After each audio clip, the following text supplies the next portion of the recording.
Dear students, इस class में हम पढ़ेंगे forfeiture of shares. Forfeiture of shares. अब फॉरफीचर क्या होता है? जब शेयर होल्डर्स अपने ड्यू अमाउंट का पेमेंट नहीं करते हैं तो अलॉटमेंट कंपनी क्या करती है? कैंसिल कर देती है, और इसी कैंसिलेशन ऑफ अलॉटमेंट को बोलते हैं फॉरफीचर ऑफ शेयर्स। अब इसके लिए हमें अकाउंटिंग एंट्रीज क्या करनी होती है? तो अकाउंटिंग एंट्रीज की अगर हम बात करें तो अकाउंटिंग एंट्री में अगर इशूड एट पर रहा होगा, अगर उसे हमने एट पर पे इशू किया होगा, तो फॉरफीचर के लिए जो एंट्री होगी वो होगी share capital account debit, share capital account debit to, अब जिस पे एरियर हुआ है share allotment account, to share calls account, to forfeited shares account, forfeited shares account. अगर हमने call in arrear account open किया होगा तो इन दोनों की प्लेस पे आ जाएगा हमारा कॉल्स इन एरियर्स अकाउंट। अगर कॉल इन एरियर अकाउंट हमने ओपन किया है तो हम शेयर अलॉटमेंट, शेयर कॉल अलग अलग नहीं दिखाएंगे कि किस पे एरियर हुआ है, हम डायरेक्ट उसको ऐड करके कॉल इन एरियर्स अकाउंट लिखेंगे। फॉरफीटेड शेयर्स अकाउंट में क्या आता है? जो अमाउंट ऑलरेडी रिसीव हो चुका है, amount received on forfeited share, forfeited shares. ठीक है। शेयर कैपिटल में यहाँ पे number of shares forfeited into called up amount. Called up क्यों लिखेंगे? क्योंकि कंपनी ने फॉरफीट करने से पहले कितना अमाउंट कॉल कर लिया है शेयर का, वो वैल्यू यहाँ पे लिखी जाएगी। सपोज प्रीमियम पे इशू किया गया था, किस पे इशू किया गया था? एट प्रीमियम पे, तो उसके फॉरफीचर की एंट्री क्या होगी? एंट्री बिल्कुल सेम है, बस एक चीज़ बढ़ जाएगा। क्या बढ़ेगा? देखते हैं। Share capital account debit, same वही अमाउंट, जो number of share forfeited into called up value है वही आएगा। यहाँ पे एक चीज़ बढ़ेगी, वो होगा सिक्योरिटीज प्रीमियम रिजर्व अकाउंट, ये डेबिट हो जाएगा। लेकिन उतने ही शेयर के लिए security premium reserve account debit होगा जिनसे प्रीमियम का पैसा नहीं मिला है। टू, फिर वही चीज़ शेयर अलॉटमेंट अकाउंट, अगर अलॉटमेंट पे कॉल इन एरियर हुआ है और हमने कॉल इन एरियर अकाउंट अगर ओपन नहीं किया है। To share calls account, to share calls account, और टू फॉरफीटेड शेयर्स अकाउंट।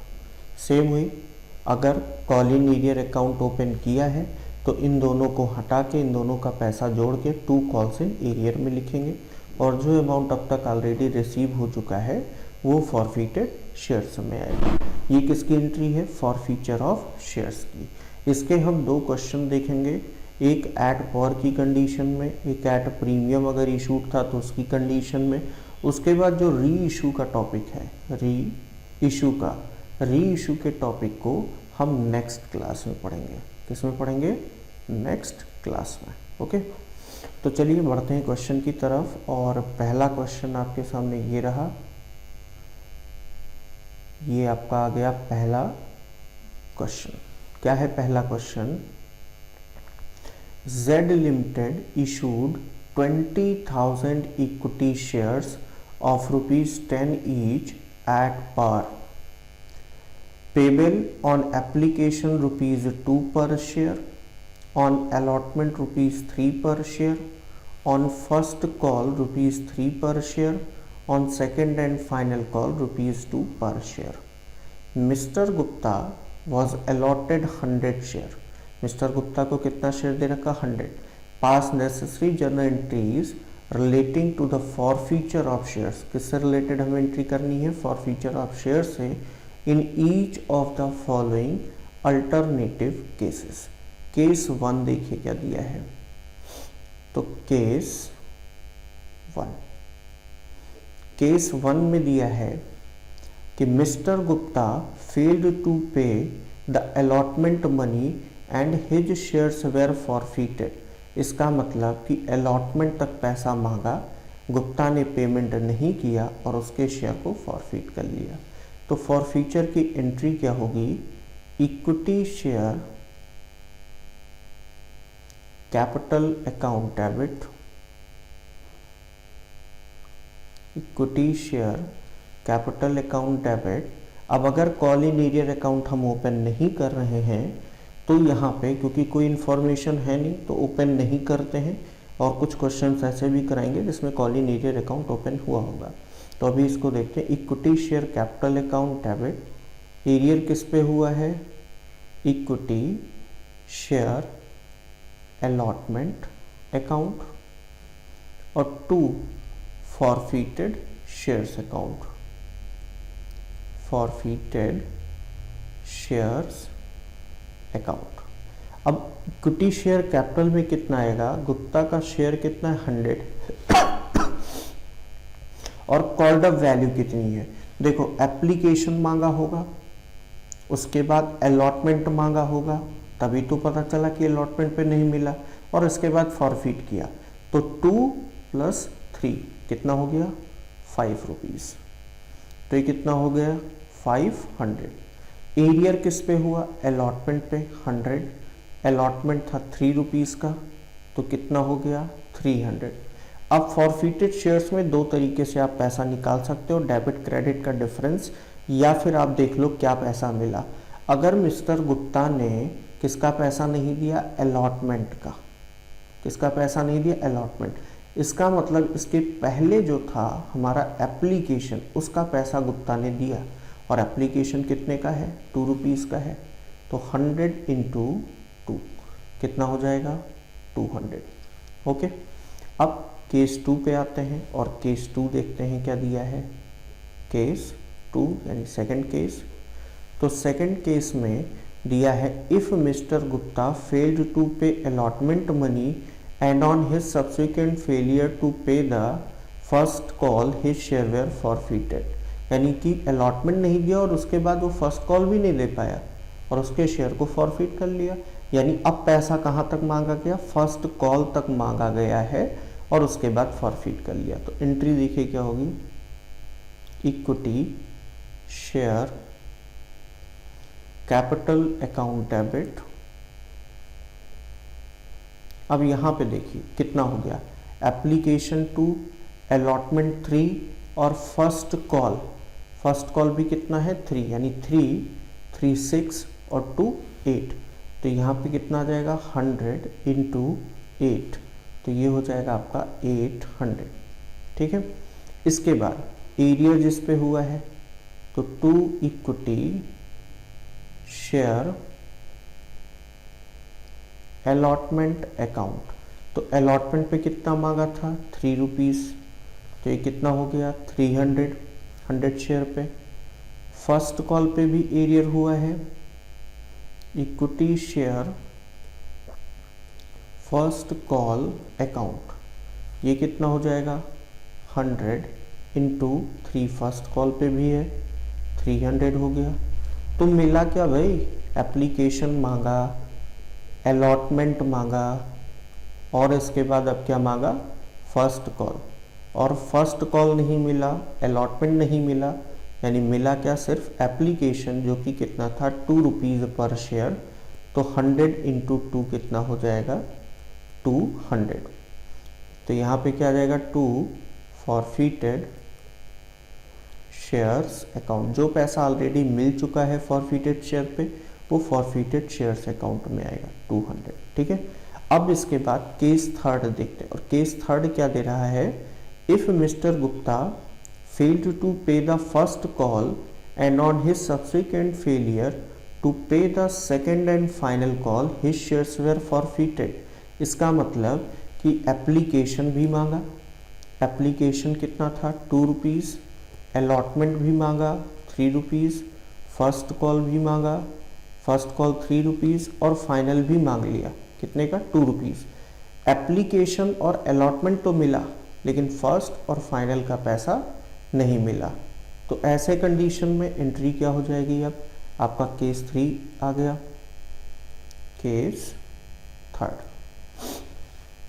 तो एंट्री देखिए क्या होगा, सबसे पहले equity share capital account debit, इसमें कॉर्ड ऑफ वैल्यू होता है number of forfeited share into called up value, कितना है गुप्ता का 100 शेयर है 100, application 2 plus allotment 3 plus first call 3 plus final call 2, यानी कॉर्ड अप कितना है 10 है, तो ये कितना हो जाएगा 1000। एरियर किस पे हुआ, इक्विटी शेयर फर्स्ट कॉल पे, first call account, first call कितने का था 3 रुपीज़ का, तो ये हो गया 300। 2 इक्विटी शेयर सेकेंड एंड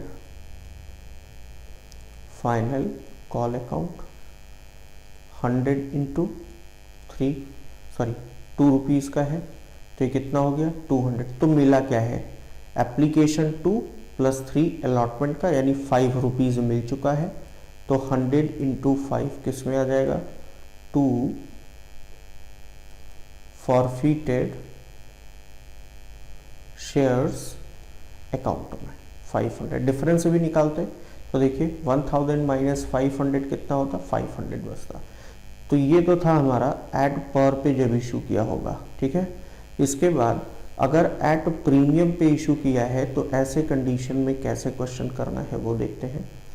तो यहाँ पे आपको दे रखा है UP sugar works limited was registered on 1st January 2014 with an authorized capital of rupees 15 lakhs divided into 15,000 shares of rupees 100 each. The company issued on 1st April 2014 5,000 shares of rupees 100 each at a premium of rupees 5 per share payable rupees 25 per share on application, rupees 30 including premium on allotment, and the balance in 2 equal installments of rupees 25 each on 1st July and 1st October respectively। अब यहाँ पे देखो इसने कितना issue किया है, सिर्फ 5000 share issue किया है at the rate of rupees 100 each, ठीक है। और इसमें प्लस क्या है 5 रुपीज किसका है, प्रीमियम का, ठीक। एप्लीकेशन पे कितना मांगा 25 मांगा, अलॉटमेंट पे कितना मांगा 30 मांगा, इसका मतलब 25 किसका शेयर का और 5 रुपीज किसका है प्रीमियम का। इसके बाद दो बराबर कॉल में तो बच कितना रहा, 100 रुपये का शेयर था 25 और 25 50 हो गया, बचा कितना 50, यानी फर्स्ट कॉल कितने का 25 का और फाइनल कॉल भी कितने का है 25 का है। लिखा all the allotments and calls money were paid when due except in case of one shareholder who failed to pay the final call on 100 shares held by him।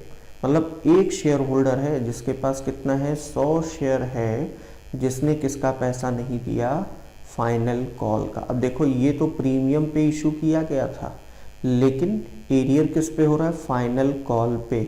इसका मतलब इसके पहले के पैसे को दे चुका है तो कोई दिक्कत ही नहीं, सिंपल सा क्वेश्चन हो जाएगा। हिज शेयर वेर फॉरफिटेड,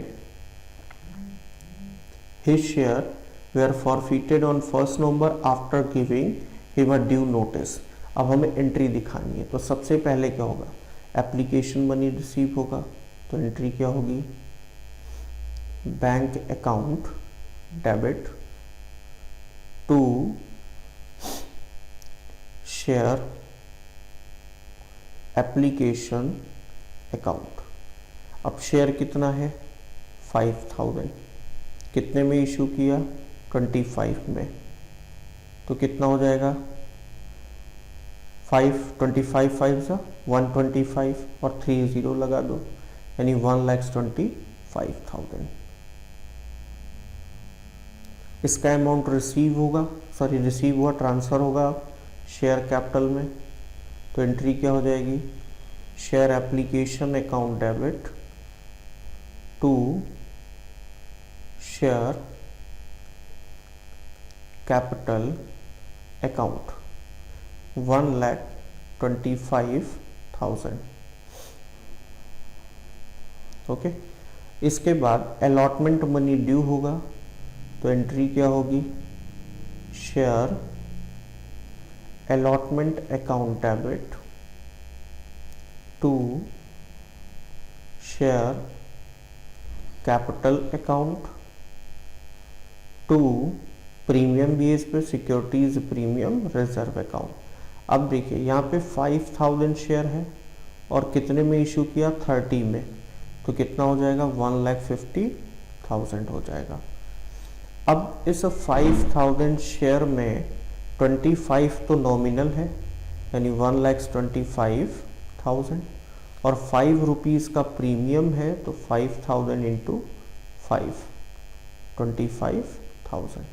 ठीक, इसके बाद इसका पैसा मिलेगा, तो इस पर तो कोई एरियर हुआ नहीं है, तो bank account debit to share allotment account, पूरा का पूरा 1,50,000 रिसीव हो जाएगा। ठीक है, अब इसके बाद आगे बढ़ेंगे और फर्स्ट कॉल की एंट्री करेंगे, तो क्या एंट्री हो जाएगी, सबसे पहले ड्यू की share first call account debit to share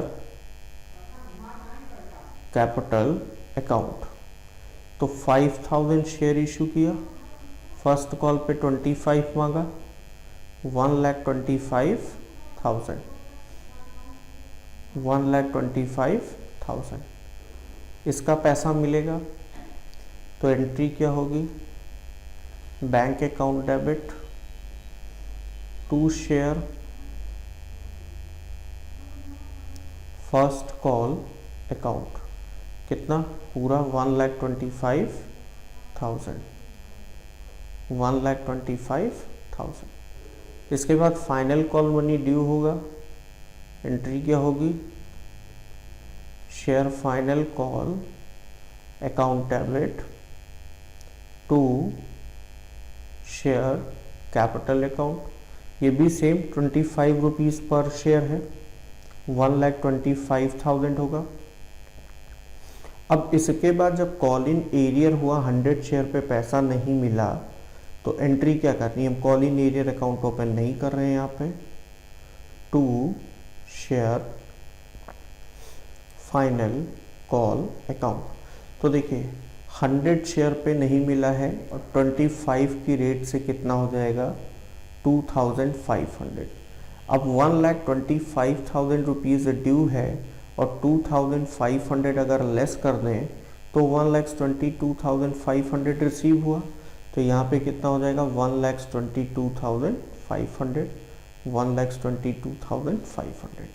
अब अगर फॉर फ्यूचर की एंट्री करें तो क्या होगा, share capital account debit 100 share है और इस पे पूरा 100 मांग भी चुके हैं फाइनल कॉल तक, तो ये कितने का हो गया 10,000 का।